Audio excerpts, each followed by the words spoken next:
جب یہ بات ہم دل میں طے کر لیں گے کبھی بھی تمہیں غم کبھی تمہیں فکر دنیا میں ستائے گا ہی نہیں. ہمارے سن کے مشہور شاعر ہیں وہ فرماتے ہیں حضرت لطیف بجائے رحمۃ اللہ علیہ محبت جنگ من میں تلا ستائیں سکا توڑے نمر سے سب جماعت رکومت عاشق کے. فرماتے ہیں جن کی محبت اللہ کے ذات کے ساتھ ہے وہ اسباب کی دنیا کو دیکھتے ہی نہیں. ہم اسباب کو دیکھتے ہیں بھائی بادل آئیں گے تو بارش برسے یا اللہ بادل. ہم کہتے ہیں کہ زمین ہوگی تو دانا ملے گا یا اللہ زمین مل جائے. ہم کہتے ہیں کہ پیسے جیب میں ہوں گے تو ہم زندہ رہ سکیں گے جئیں گے یا اللہ دولت عطا. لیکن وہ شاہ صاحب فرماتا ہے ان کے دل میں محبت اللہ کی سچی آ جاتی ہے ان کی اسباب پر بادلوں پر زمینوں پر پیسوں پر نظریں نہیں. ان کی نظر بھی اللہ کے ذات پر. وہ کہتے ہیں شاہ صاحب کہ اگر پوری زندگی بارش کا ایک قطرہ بھی نہ آئے تو ان کو فکر نہیں ہوتی کیونکہ وہ جانتے ہیں کہ ہمیں اللہ نے پیدا کیا ہے اور وہ کہتا ہے کہ میں نے تمہاری زندگی کا ذمہ لے رکھا. تو میرے دوستوں کو محبت اللہ کی آ جائے تو سب فکروں سے آزاد ہو جائیں گے. آقا انعامدار صلی اللہ علیہ وآلہ وسلم کی خدمت میں صحابہ رہتے تھے جو اصحاب صفہ. ابھی بھی آپ جائیں گے مسجد نبوی میں تو وہ اصحاب صفہ کی وہ چوکی کی جگہ ابھی بھی علامت موجود ہے. وہاں پر بیٹھنے والے صاحب بڑے بڑے جلیل قدر صاحب وہ کہتے تھے کہ ہم ایسے عالم میں وہاں رہتے تھے کہ تن ڈھانپنے کے لیے پورا کپڑا نہیں ہوتا, کھانے کے لیے کوئی چیز نہیں ہوتی تھی. آقا انعامدار صلی اللہ علیہ وسلم تشریف لاتے تھے ہم سے ملنے کے لیے تو ہم اپنے جسم ننگے پیٹ کو چھپانے کے لیے ایک دوسرے کے پیچھے چھپتے تھے. لیکن ہمیں کوئی فکر نہیں ہوتا, ہمیں کوئی غم نہیں ہوتا کیونکہ ہم جانتے تھے کہ جن کی خدمت میں بیٹھے ہوئے ہیں انہوں نے جو ہمیں تعلیم اور تربیت دی ہے اللہ نے تجھے بھیجا ہے. اللہ تبارک و تعالیٰ تمہارے رزق و روزی کا ذمہ دار. وما من دابۃ علی الارض, اللہ تعالیٰ فرماتا ہے کوئی رینگنے والی کوئی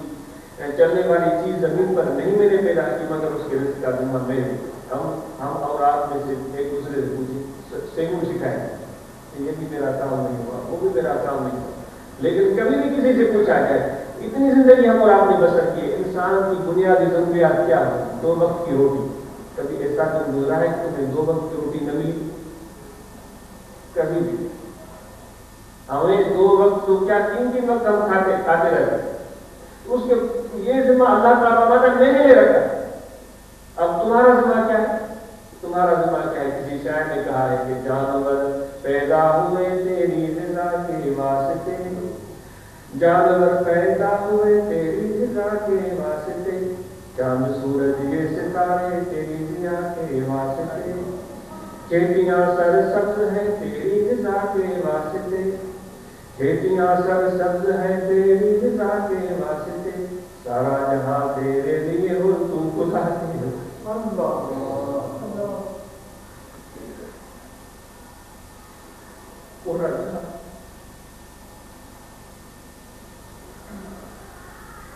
اللہ تعالیٰ کو معاف اللہ نہیں کرتے انسان جو بھی نہیں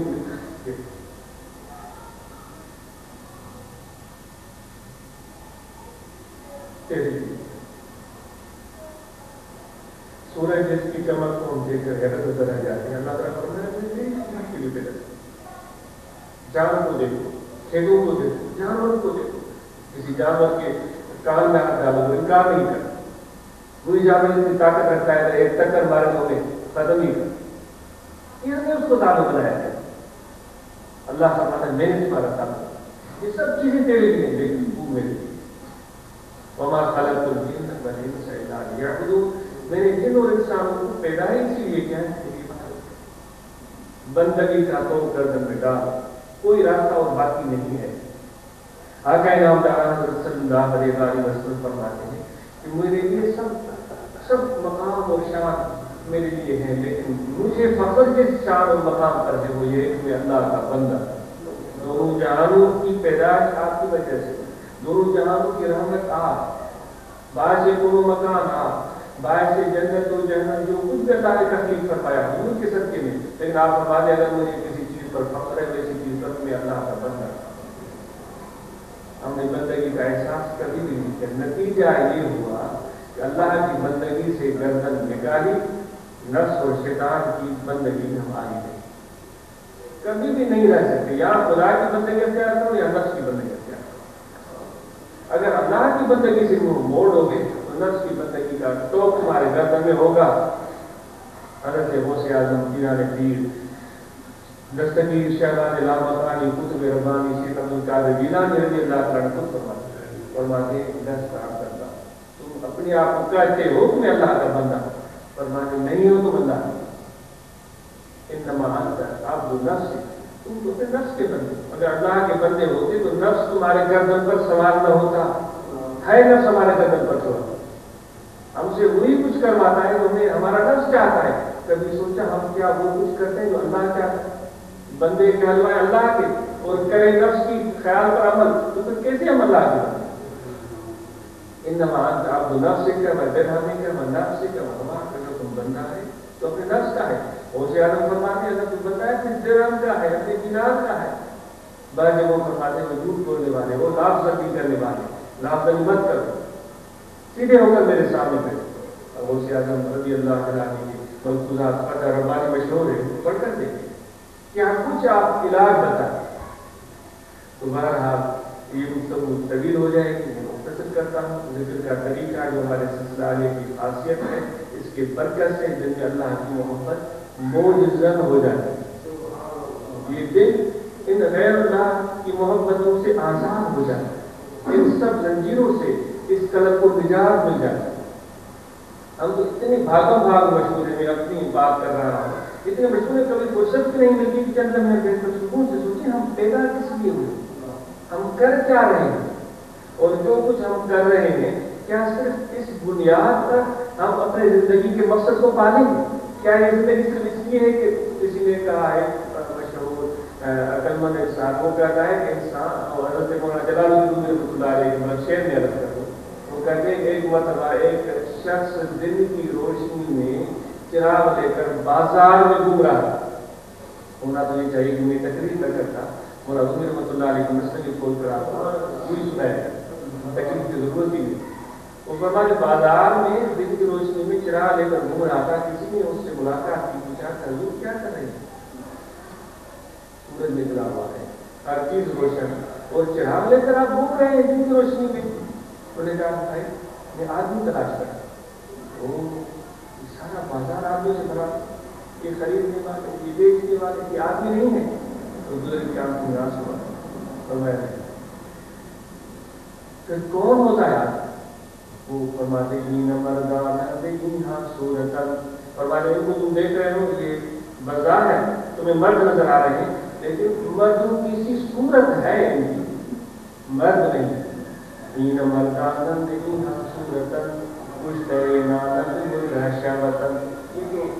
روٹی کے مارے, یہ تو خاص کے پتلے, یہ آدمی کیسے ہو سکتے؟ وہ متوجہ ہو کر سننے لگا, اس کو آدمی کہا ہے, وہ کون ہے آدمی؟ تم نے سنا آدمیت لحم شہم و پوست میں, آدمیت لحم شہم و پوست میں, آدمیت فطرت آئے دوست میں. آدمیت نام صرف اس گوشت اور پوست, ہڈی اور ہڈیوں کا ایک پنجرا ہو, اس پر گوشت چڑھا ہوا ہو, اس کے اوپر جلد چڑھی ہو, گورا چٹا یا کالا ہو, اس کو تم آدمی کہتے ہو؟ نہیں نہیں, آدمیت فطرت آئے دوست میں, اللہ کی رضا کے سوا آدمی ہے ہی نہیں. پھر وہ آگے فرماتے ہیں کہ طویل ان کے اشعار پڑھنے لکھا ہوا ہے. وہ فرماتے ہیں کہ اگر آدمی کا آدمیت لازمت نباشت بیزمت, وہ فرماتے ہیں آدمی کے لیے آدمی کیا ہے؟ آدم علیہ السلام کی طرف نسبت ہے, آدم والا, ہمیں آدم والا. آدم علیہ السلام کی خاصیت کیا تھی؟ ایک مرتبہ غلطی ہو گئی, اللہ تعالیٰ نے فرمایا اس طرف کے قریب مت جانا, بڑا تقرب حاضر شکا, قریب سے جانا, اس کو اس کے اہلیہ کو فرمایا نہیں جانا. اگر جاؤ گے تم ظلم کرنے والوں میں سے ہو جاؤ گے. شیطان نے بہکایا, بہکانے میں آ کر درخت کے پاس چلے گئے, اور اس وجہ سے اللہ تبارک و تعالیٰ نے ان کو آسمانوں سے اتار کر زمین پر بھیج دیا, اور اس پر ان پر ناراضگی کا اظہار. ایک غلطی ہوئی, نتیجہ کیا ہوا کہ آدم علیہ السلام اس ایک غلطی پر پوری زندگی ندامت کا اظہار کرتے رہے، جو ان کی دعا مشہور ہے ربنا ظلمنا انفسنا فإن لم تغفر لنا وترحمنا لنكونن من الخاسرین، کہ میرے پروردگار نے تو ظلم کر دیا، پوری زندگی اس ایک غلطی پر روتے رہے، معافی مل گئی پھر بھی روتے رہے۔ تب مفسرین کہتے ہیں کہ اس قدر شرمساری کا اظہار کرتے تھے کہ ان کو یہ جرأت نہیں ہوئی کہ یوں آنکھ اٹھا کر آسمان کی طرف بھی دیکھ سکے۔ اس ایک غلطی کی وجہ سے ہم سے کتنی غلطیاں ہوئی، کتنی بے فرمانی تھی، کتنی دیگر ہے۔ کوئی اگر کچھ ہمیں کہتا ہے اور تو کیا ہوتا ہے، میں تو بڑا خاص، میں تو بڑا نیک، میں تو بڑا بزرگ، زبان سے نبی کہے دل میں یہ ٹیپ چلتا رہتا، تو ہم کیسے میں آدم تو وہ کہتے آدمیت لازمس ادرا اگر دون باشر ہی مس مورا روی رحمۃ اللہ علیہ وسلم اور سننے والے آدمی کا بات ہے تو آدمیت بھی ہونی چاہیے تمہارے اندر، اپنے گناہوں پر ندامت بھی ہونی چاہیے۔ وہ کہتے ہیں اود ایک لکڑی ہوتی ہے جس کو ہم گھروں میں جلاتے ہیں، عرب حضرات وہ سیدھی اود کی لکڑی لیتے ہیں۔ ہم گئے عربوں کے پاس، چھوٹے چھوٹے پیسز ہوتے ہیں، انگارے لگاتے ہیں، اس کو روک سکتے پورے گھر میں خوشبو ہو جاتی ہے۔ جب ہم اگر بتی میں وہ لکڑی تھوڑی سی لگا کر اوپر ہم یہاں مسالہ لگاتے ہیں، پتہ نہیں کیا کچھ لگاتے ہیں، وہ عجیب اس کی خوشبو ہوتی ہے، اور ہم اگر بتیاں جلاتے ہیں تو وہ مولانا رحمۃ اللہ علیہ فرماتے ہیں اود کی لکڑی میں خوشبو ہوتی ہے، ہوتی وہ بھی لکڑی ہے، لیکن کوئی اود کی لکڑی کو ہانڈی کے نیچے نہیں جلائے، چائے پکانی ہے داروں کی لکڑی، کھانا پکانا ہے نہیں۔ فرماتے ہیں اود کی لکڑی بہت خاص ہے، بہت قیمتی ہے، لیکن کیوں قیمتی ہے تو اس میں خوشبو ہونی چاہیے، اگر خوشبو نہیں ہوگی تو پھر وہ عام لکڑی، جو ایندھن والی لکڑی ہوتی ہے وہ عام لکڑی ہے، اس کو بھی چولہے میں ڈال، اگر خوشبو ہے تو گھر میں سجا۔ آدمی میں آدمیت ہے تو پھر وہ اللہ تعالیٰ کی نظر میں بہت تبدیل ہے، اچھا بھی، اگر آدمیت نہیں ہے تو وہ بھی عام جانوروں کی طرح جانور کیا فرق ہوتا ہے؟ تو اس لیے میرے دوستوں یہی بات میں نے اپنے موضوع میں عرض کی، وَمِنْ النَّاسِ مَن يَشْرِي نَفْسَهُ ابْتِغَاءَ مَرْضَاتِ اللَّهِ، کچھ لوگ ایسے ہیں جو اللہ تعالیٰ کے سے کاروبار کرتے ہیں، اپنے نفس کو بیچ دیتے ہیں، اللہ کے حوالے کر دیتے ہیں، اور پھر ان کا ہر کام خدا کے لیے ہوتا ہے،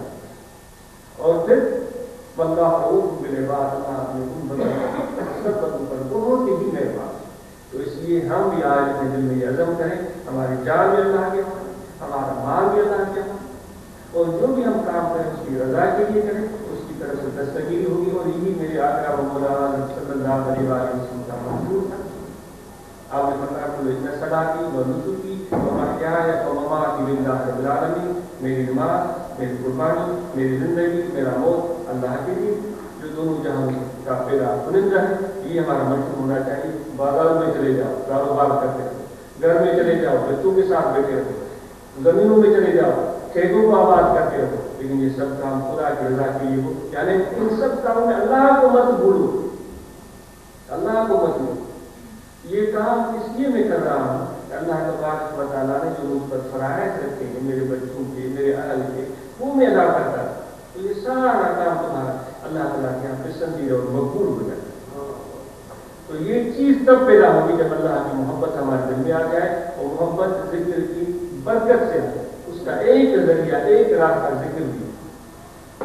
وہ ذکر کیا ہے؟ زبان تالوں کے ساتھ اسپان رہے، توجہ آپ کا دل میں رہے، کھڑے بیٹھے لیٹے سوئے جاگے وضو ہو یا نہ ہو، توجہ دل میں رہے کہ آپ کا دل پکار رہا ہے اللہ اللہ اللہ اللہ اللہ اللہ۔ انشاءاللہ یہ ذکر اس ذات کا ذکر آپ دل میں کریں گے۔ آقا انعامدار حضرت صلی اللہ علیہ وسلم کی مہربانی کی نگاہ کرم سے یہ مرتبط ذکر، جب یہ دل اللہ اللہ کرنا شروع کر دے تو پھر اس کے قریب شیطان نہیں آتا۔ آقا انعامدار حضرت صلی اللہ علیہ وسلم نے ارشاد فرمایا جب بندہ ایک مرتبہ اللہ کہتا ہے تو 25 میل شیطان اسے دور بھاگتا ہے، ہمارا اللہ کہے تو اس کا دگنا فاصلہ اس کا اس سے دور ہو جاتا ہے، اور جو دم دم میں اللہ کہتا ہے شیطان کیسے اس کے قریب آتا ہے؟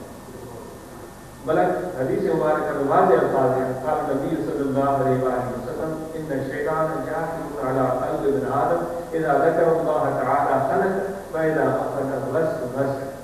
شیطان قلب پر مسلط ہے، جس طرح وہ چونک چمٹ جاتی ہے، اب وہ چمٹ کر بیٹھا ہے، بلکہ حدیث میں آیا ہے کہ شیطان کی چونچ ہوتی ہے، وہ